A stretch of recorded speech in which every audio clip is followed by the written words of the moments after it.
welcome to our third day of our breathing series. Today we're going to be talking about movement and breathing. We're going to do kind of a Tai Chi inspired activity together today, and that's just where you kind of move and you breathe together. I think it's going to be really fun. The song I chose is really fun, but first let's say hello to Pepper. Hey Pepper!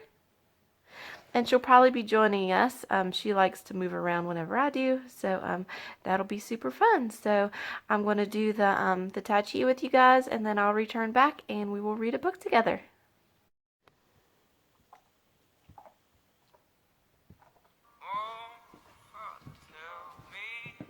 All right, guys, get ready. We're just going to breathe in.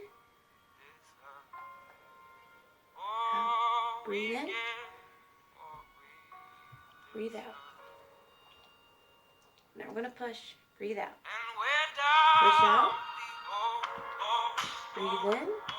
Breathe out.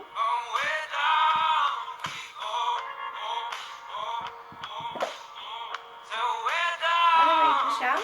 Breathe out. Breathe in. Breathe out. Breathe in. Out. In. Breathe down. Now go around.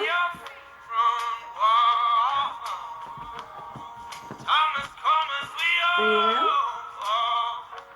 Push down. Breathe out. Breathe in. Breathe out. Now let's see if we can bend. Now push down. Out. And breathe out. Breathe in. Out. In. Out.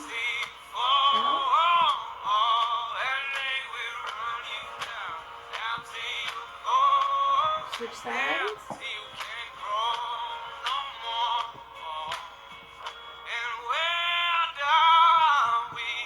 Out. In.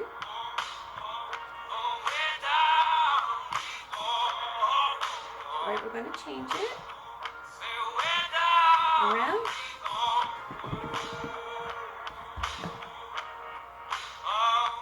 Now, out.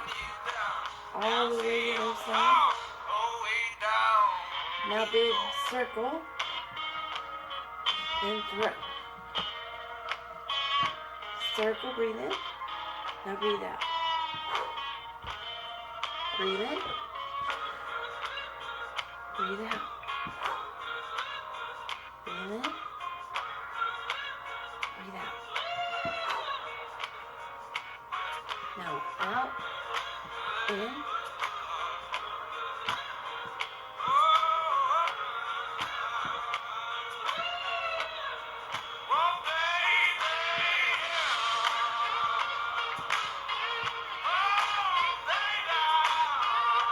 Let's try to add some of this together. Now go around.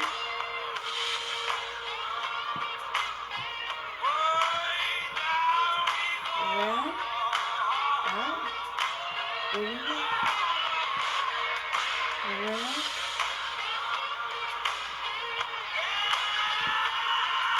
Around. Down. Breathe. Push. Other side.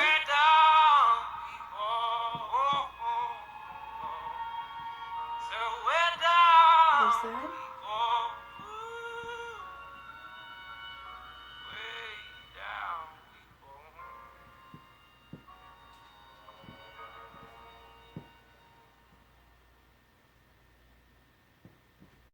That was Kaleo singing that song that we just danced to. And now we're going to read The Fox and the Hound for the littles. For you bigs, if you want to stick around, you're welcome to. So The Fox and the Hound. The sun was barely up when Widow Tweed started the chores around her little farm. She milked the cow, fed the chickens, then began to hang the laundry out to dry. Suddenly the pile of clothes moved. The widow lifted a blanket, and there was a frightened little fox. "Oh, you poor thing, you lost your mamma." "Well, don't worry. I'll take care of you." Just down the winding country road lived a hunter named Amos Slade. One day he came home with a surprise from his dog, Chief. It was a hound dog puppy named Copper. He's just a little runt now, Chief, but he'll grow. He's for you to look after now." Widow Tweed loved having a new member of the family. "You're such a little toddler. I'll call you Todd. But it's time to do my work now, so run along and play." Todd scampered outside and wandered off into the woods. He saw two funny-looking birds trying to catch a caterpillar. Todd made a face. "A worm for breakfast? Yuck!"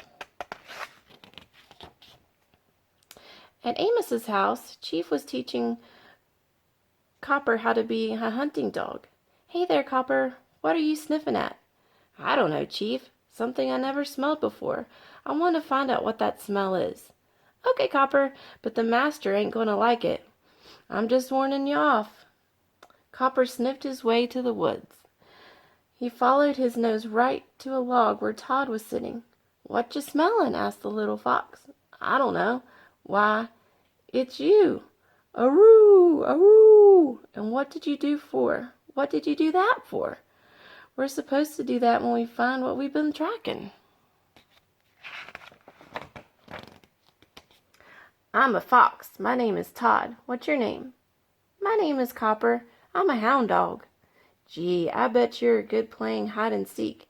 Want to try it, Copper?"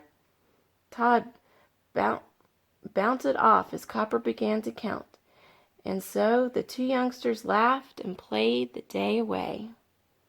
Now some people will tell you that Fox and a hound could never get along, but Todd and Copper didn't know that. "You're my very best friend, and you're mine too, Todd, and we'll always be friends forever, won't we?" "Yeah, forever." The next day Copper didn't come out to play. Todd found him tied to a barrel at the house.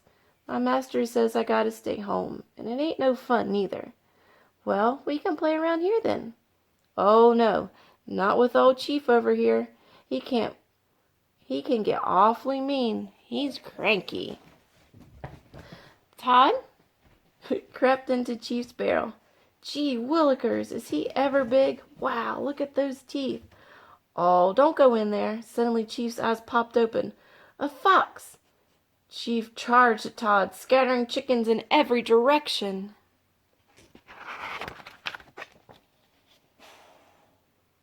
Amos Slade was so angry he stormed over to Widow Tweed's house. "Your thieving fox was after my chickens." "I don't believe it. Todd wouldn't hurt a thing. If I ever catch him at my place again, I'll blast him." When the cold winds began to blow, Amos loaded his traps and guns into the truck. "Well, Copper, old Chief, and I are going to teach you about hunting." Over the long winter, Copper grew big and strong. He loved hunting. In no time at all, he was sniffing out animal tracks, even in the deep snow. Soon spring came again. Copper, Chief, and Amos chugged down the country road toward home. Todd was going to see his old friend returning. "I'll go see Copper tonight after Chief and Amos are asleep." "Copper, psst! Hey, Copper, it's me, Todd." "Hey, Todd, gee, it's great to see you. But you shouldn't be here. If Chief wakes up, we'll both be in trouble. I just wanted to know if we're still friends." "Todd, those days are over. I'm a hunting dog now." Just then Chief woke up. "It's that fox again." Todd fled from the yard and hid in a woodpile. He shivered as he saw Chief and Amos run past. "After him, boy. Don't let him get away." Copper's keen nose led him right to the woodpile. "Todd, I don't want to see you get hurt. I'll let you go this time." Todd escaped by running across a high railroad trestle, but there, blocking his path, was Chief. At that moment a speeding train rounded the corner. Todd ducked between the rails, but Chief was bumped off against the tracks. He tumbled down a steep cliff to the river below. When Widow Tweed heard what had happened, she looked sadly at Todd. "I'm afraid it's not safe for you to live here any longer." In the morning, the widow took Todd to the game preserve deep in the forest. She gave Todd one last hug, then sadly drove away. Poor Todd was frightened and alone. It began to rain. All the other animals scurried to the warm homes, but Todd had no place to go. Finally, Todd found a nice, warm den. Unfortunately, it belonged to an angry badger. He chased Todd right back out into the rain. Todd spent a miserable night in the forest. But in the morning, things looked brighter. Todd met a beautiful girl fox named Vixie. She thought Todd was the most handsome fox she'd ever seen. "I just know you're going to love the forest. Let me show you around." Vixie made Todd feel right at home. Todd knew he was going to like living in the forest after all. Ooh. Meanwhile, Amos and Copper were in the forest too. They were setting traps to catch Todd. What fox will be coming around here? Then we'll catch him. As Amos set the trap, a huge bear loomed up before him. Amos stumbled backwards right into one of his own traps. With an angry swipe, the bear slapped the gun from Amos's hand. Copper tried to protect his master. Fearlessly he lunged at the huge bear. With a swing and a powerful blow, Copper was knocked to the ground. Todd heard Copper's howl and ran to help his childhood friend. Leaping on the bear's back, he bit and scratched wildly. Todd escaped onto a log, high above a raging river. The bear was close behind, but the bear was too heavy for the old log. It split in half. Both animals plunged to the river below. Todd struggled to shore. There was Amos aiming right at him. Copper limped to the front of the hunter's gun. "Come on, Copper, get out of the way!" But the hound dog refused to leave his friend. Finally, the hunter lowered his gun. "Okay, Copper, I understand. Let's go home." Copper started to follow Amos toward home. After a few steps, he looked back and then smiled goodbye. They both knew the fox and the hound couldn't live together, but they would always be the very best of friends. Sometimes on warm summer nights, Todd and Vixie would leave the forest and climb on a hill overlooking Copper's house. As Todd looked fondly down at his friends, the voices of Little Fox and Little Hound seemed to echo in the breeze. "Copper, you're my very best friend, and you're mine too, Todd. And we'll always be friends? Forever?" "Yeah, forever." All right, guys. You have a wonderful rest of your day. I'll see you tomorrow.